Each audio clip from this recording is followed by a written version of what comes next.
হযরত মুসা আলাইহিস সালাম বলছিলেন যে আল্লাহ তুমি নাকি ঘুমাও না। মুসা আলাইহিস সালাম তো খুব আদরের নবী, আল্লাহ পাকের খুব আদরের নবী, দারুণ আদর।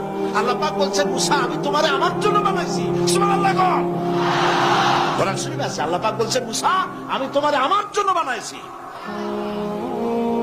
তোমাকে যখন তোমার মা দরিয়ায় ভাসায় দিয়েছিল আমি তোমার বাক্সর দিকে তাকাইছিলাম।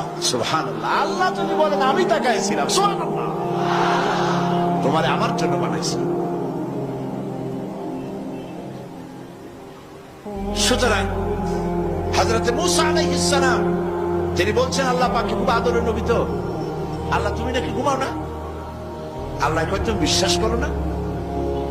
হযরত মুসা আলাইহিস সালাম বললেন আল্লাহ অবশ্যই বিশ্বাস করি, তবে বুঝি না বিষয়টা কি, বুঝি না কেমনে না ঘুমাই পারে, বুঝি না। আল্লাহ আচ্ছা ঠিক আছে, তুমি যখন বিশ্বাস করছো তখন আর অসুবিধা নেই, বিশ্বাস না করলে মুসিবত ছিল। পয়গম্বর মানুষ তাকে তো বলতেই হবে বিশ্বাস করি, তবে বুঝি না।